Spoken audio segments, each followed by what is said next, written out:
Bonjour à toutes et à tous, bienvenue dans Cinécast. Salut Thibaut. Salut Guillaume. Cinécast, c'est l'émission qui vous fait découvrir la dernière sortie cinéma, streaming et VOD. Il est question aujourd'hui d'une série streaming pour le coup. Donc avant de parler de cette série qui est Eyes of Wakanda, pensez à vous abonner sur la plateforme de votre choix, à liker la vidéo si vous êtes sur YouTube et à laisser un avis sur votre application de podcast favorite. C'est comme ça qu'on peut monter dans les classements et que d'autres personnes comme vous qui aiment le cinéma ou les séries vont pouvoir nous découvrir ou nous redécouvrir d'ailleurs. Alors aujourd'hui, je l'ai dit, Eyes of Wakanda, ça va faire sonner des alarmes dans la tête de plusieurs d'entre vous. Oui, voilà, en plein milieu de l'été, on ne s'y attendait pas trop. Nous-mêmes Ah avons été non. surpris par l'arrivée de cette série. Une nouvelle série Disney+, dérivée forcément de l'univers Marvel, Ouais. Eyes of Wakanda. Avant Oui, que tu dises le synopsis, même s'il n'y a pas grand chose à dire, je veux dire, non, tu disais on s'y attendait pas, et effectivement, je n'avais pas entendu parler du projet ni rien. J'ai reçu un mail de Disney. Bonjour, est-ce que vous voulez les screeners de Eyes of Wakanda? Je fais oui, allez, ma foi, pourquoi pas. Autant dire que j'avais aucune attente. C'est une saison, 4 épisodes, 4 histoires qui n'ont rien à voir les unes avec les autres. Euh, et ça m'a surpris. Je vous dirai pourquoi après, mais je t'en prie, tu peux continuer, Guillaume. exactement. Donc je vais parler un petit peu de la série donc créée par Todd Harris avec Winnie Harlow, Cress Williams et Patricia Belcher. Ça parle de quoi? Bon, synopsis vraiment obligatoire, j'ai envie de dire, mais pas plus. Donc, dans cette aventure aux quatre coins du globe, tu l'as dit, hein, 4 histoires, les Hatut Zaraz doivent accomplir des missions dangereuses pour récupérer les artefacts en vibranium des mains des ennemis du Wakanda. Voilà, c'est court, c'est simple. Et on regarde tout de suite un extrait de la bande-annonce. Wakanda is a kingdom of many secrets.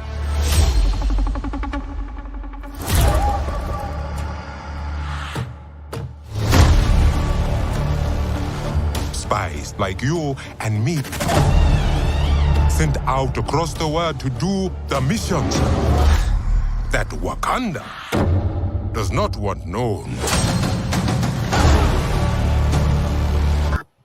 Voilà, donc vous avez compris, série d'animation, et là de nouveau, hein, j'aime beaucoup le Ryan Coogler, réalisateur de trucs, voilà, et donc lui il a la cote, hein, visiblement. Bah ouais. Très clairement, ça me fait un peu penser aussi à ce qu'ils ont fait pour Le Seigneur des Anneaux, là, tu vois, le truc animé japonais, là, Ah, avec aussi oui, et la Peter guerre des Jackson. Rohirrim. Ouais, oui, oui. Bah, en même temps, c'est son terrain de chasse, Ryan Coogler, hein. Bon, Black Panther, c'est lui. Le premier qui était plutôt chouette. Je suis vraiment pas fan du tout du deuxième, mais soit. Et Mhm. en fait, cette série, elle m'a rappelé un peu le concept de Star Wars Visions, hein, où ils avaient donné un peu carte blanche à pas mal de gens dans le milieu de l'animation pour faire des histoires liées à Star Wars, enfin dans l'univers de Star Wars qui n'avaient rien à voir les unes avec les autres, hein, vraiment des petits courts-métrages comme ça en animation dans l'univers de Star Wars, point. Faites-vous plaisir, soyez créatifs. Ici, on ne sait pas exactement ça non plus, mais on a, je l'ai dit, une saison de 4 épisodes, 4 histoires complètement différentes, à des époques différentes les unes des autres aussi. D'ailleurs, si vous avez vu là, si vous êtes sur YouTube, vous avez vu l'extrait, vous avez vu apparaître le cheval de Troie. C'est normal. Euh, mais on n'est pas du tout devant une série qu'on doit absolument voir pour comprendre le prochain film Black Panther ou je sais pas quoi, tu vois. Ce qui est un peu le souci de Marvel de ces dernières années. D'ailleurs, j'en ai parlé brièvement, je sais plus quand, dans un des épisodes récents, où Kevin Feige a dit en interview que, effectivement, ils avaient un peu merdé là-dessus, où il y avait trop de choses qui étaient liées et les gens, ils allaient voir les films et ils se rendaient compte qu'ils comprenaient pas certaines choses parce Bah, qu'ils n'avaient pas vu les séries liées, quoi. T'en as parlé avec Les 4 Fantastiques, tout simplement. Donc Ah, c'était ça, bah voilà. c'est un film qui peut être tout seul, quoi. T'es pas obligé d'avoir vu Iron Man avant de voir Les 4 Fantastiques. Exactement. Bon, après, ici, c'est un premier film, mais voilà. Donc ça, c'est assez chouette. Et puis, surtout, ben, moi, ce qui m'a vraiment beaucoup plu, c'est juste ce concept des 4 histoires différentes, des époques différentes, parce que à chaque fois, on suit un guerrier, tu l'as dit, hein, à toute Zaraz, qui sont vraiment ce guerrier, la force spéciale du Wakanda, hein, si je puis dire, Tout à fait. qui vont chaque fois avoir une mission à réaliser en Afrique. Et puis, dans le premier épisode, dans le deuxième épisode, on est donc pendant la guerre de Troie. Dans le troisième épisode, on va en Asie. Le quatrième, je sais plus où. Mais le quatrième épisode est celui qui m'a un peu moins plu que les autres. Mais les 3 premiers, je les aime vraiment beaucoup.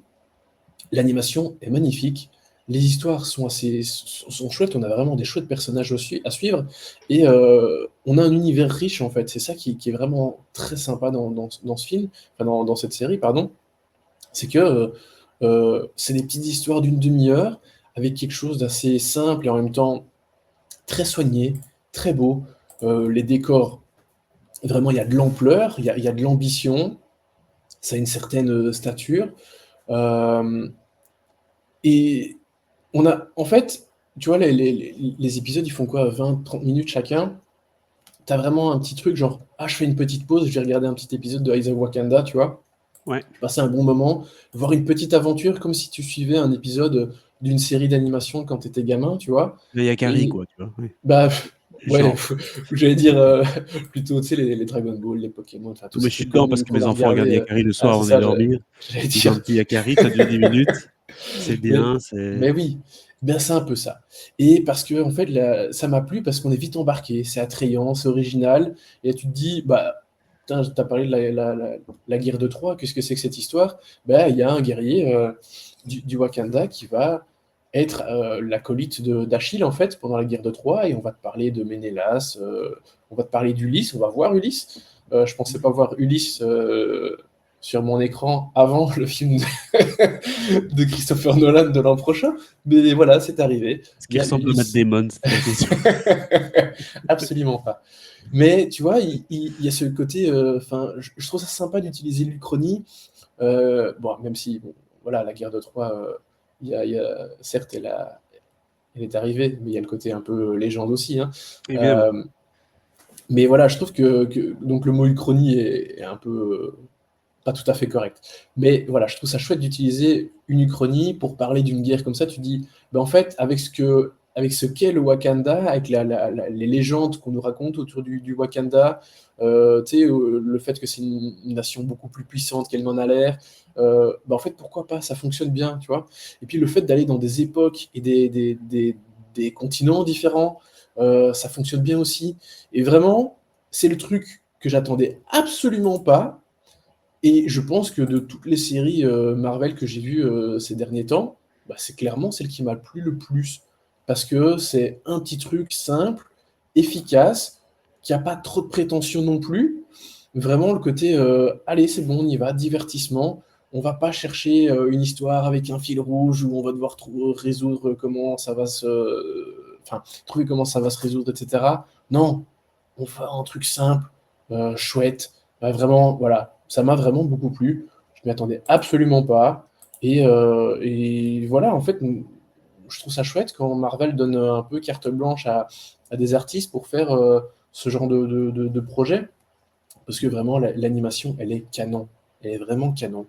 Et enfin voilà, ça m'a vraiment beaucoup plu. Point. Allez, Je sais nous pas qui quoi te sommes dire parfois d'autre. critiques de Disney et de Marvel pour le manque d'initiative, le manque de nouveautés, le manque d'idées qui viennent un peu apporter du neuf là-dedans, voilà, on peut se taire là-dessus, hein. C'est bien qu'ils aient proposé ça. Comme tu l'as dit, en plus, c'est de la qualité, ça se suit facilement, 4 histoires à part, comme ça.